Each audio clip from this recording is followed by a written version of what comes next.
movement, we were not many. We wanted just to have a service and do a Harambee for the Anglican Men's Association.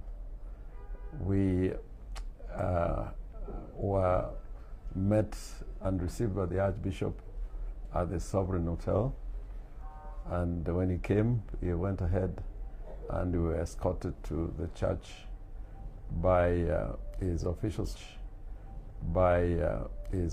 from the church, and at the church we were also received by one of the officials of the county government of Kisumu, who is very well known and very active member in community affairs, Mr. Bob Madandi. In the middle of that service, the Archbishop received a message that there was a group that had been mobilized at Victoria Park, and that group was being armed with weapons, crude weapons, including pangas, batons, machetes, and that from the look of it, they were destined to attack the church. This was actually in the middle of the proceedings in the church. So I told the bishop that the service should just go on. We had the information, we had to be calm, and the service fortunately was being aired live, and we had somebody who recorded that video, which is now in the public eye, was able again to record policemen gathering at Victoria Park together with this group that attacked the church.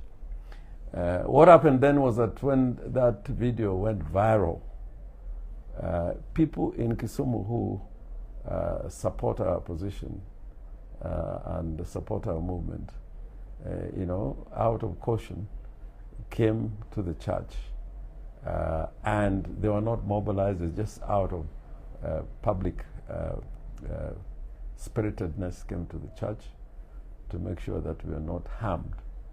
And this arose out of the fact that, the police were obviously acting in a manner to suggest that they were protecting the goons. And that is obvious from some of the videos we have.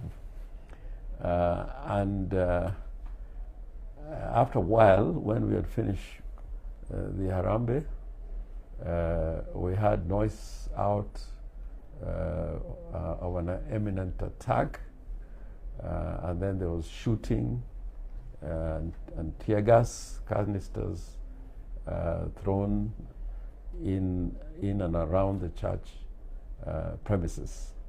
Again, Bishop Onginjo came and appealed to the congregation to remain calm. What I want to say is this: there is no way Senator Edwin Sifuna and myself would have organized to attack anybody. We were going simply to a church service. It was not a political event. We could not have organized anybody to come and interfere with that church service. And therefore, some of the statements which have been made by the people in the security team in Kisumu is misplaced, is false, and outrightly not truthful. It is obvious that the police were working with the goons, because it took a long time for them to assemble and prepare themselves for the attack. The police was seeing them all the time. From the statement of the commander in the county, he says these people started gathering and assembling at Victoria Park around 9, and they were ready for the attack at 11. So the police, if they were doing their work, these goons should not have even reached the vicinity of the church. But because of police complicity, they were able to get close to the church. They have killed an innocent young man called Dixon, together with another gentleman. Two innocent people have lost their lives. And instead of arresting members of the criminal gang, they have arrested some of our people who, as we shall prove in court, innocent. They didn't take part in the attack at all. Police, after this incident, went around just picking and arresting people who they associate with us in one way or the other. But I want to say this. There's no day there's been a function organized by the political group opposite our movement or in the political space that we have organized to attack. And if there is, somebody should give me an example where Linda Mwananchi has, attacked any rally organized by our friends on the side opposite. Instead, it is us in Busia, in Kakamega, in Kisumu, who are under attack. Even there was an isolated incident in Mombasa. I think Babu remembers that because he had to deal with that incident. We have not at any time attacked or interfered with the rallies being organized by our friends in government or in Linda Ground or UDA or Kenya Kwanza. I personally have been attacked in a funeral. I have been attacked, a convoy, my convoy attacked when I was in Homa Bay, and two of my staff were beaten and injured and maimed, and up to now nothing has happened. Ososi was attacked, and the same group which attacked us in the church is the same group that attacked Ososi. So I want to say this. President Ruto should choose whether Kenya should become a gangland. In fact, we're already a gangland. I was up to yesterday thinking that, this is a goon dom, so to speak. But we have become a gangland like Haiti. We may be forced, and this I want to say on camera, if the police cannot protect us, we may be justified to have militias. Because the response to it, if they take care of us, then we must take care of ourselves. And every time we are holding meetings, we are under attack, people are in lives, our properties are being destroyed without any reason or justification. The Haiti example, and many other countries where there's a political gangland, is a response to the failure by the state to provide protection. And attack events that are legal and constitutional, then we are receding into a failed state. We are becoming a country ruled by anarchy and despotism. So I want to say that we'll stand by our friends and supporters who are being persecuted, arrested for no good reason. Remember when Jagi was arrested in Kitengela and charged with treason, or so they said they were going to charge him in treason. Treason is a serious charge. What came out of it? Nothing came out of it because they know these were trumped-up charges. So I appeal finally to the people of Kenya, people of Kisumu, and including people of Kalau, because there were incidences there, and Nyahururu, to remain calm, to be part of the movement that is going to bring change to Kenya. I want to thank Bishop Onginjo for his leadership and calmness, and the Christians, the congregation which was in the church, they were calm, and that made it possible for us to leave the church safely and peacefully. Thank you. Thank you, comrade. I want to specifically address the police on the matter of goons that are being unleashed on us. Everywhere we go, it's about goons. And these goons are sponsored by those in government. The goons that are working around the western region, that is Nyanza and the western Kenya, that is Nyanza and western, and even some in Nairobi, those goons are sponsored by one Raymond Omolo, and the person paying these goons is one boy Akoth.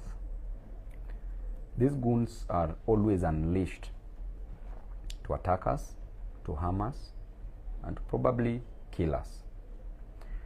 The unfortunate thing is that we are losing lives. Whenever there are these attacks, we are losing lives of innocent Kenyans, youthful boys, young men, who had a hope of having better lives. But instead, because they have no option, they are being used, misused, they are being recruited as goons. In Kenya, we don't have a government. We have a goon government. There is no government at all in this nation, because the government already has a monopoly of violence. It is the most violent state. It has the tools of violence. It has police officers, not limited to even the military. And now that the government is even unleashing goons on its citizens, instead of giving jobs, they are giving goons, rungus and pangas, to kill fellow innocent Kenyans. It is quite unfortunate that these boys are only paid 500 shillings, at most 1,000 Kenya shillings, to take the life of a fellow Kenyan. A Kenyan who cannot afford school fee for the child, just as you can't as a goon. A fellow Kenyan who cannot afford 3 meals in a day, just as you.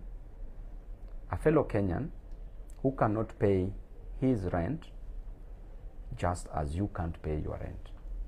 Why do you want to kill a fellow Kenyan who is as innocent as you are?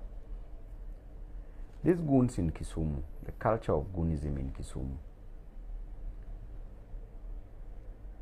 why do you accept to be used by the government just at a fee of 500 shillings to destroy a life, to destroy somebody's husband, to destroy somebody's father, somebody's child, somebody's son, in the name of 500 Kenya shillings, which cannot do anything, cannot even sustain you for 2 days?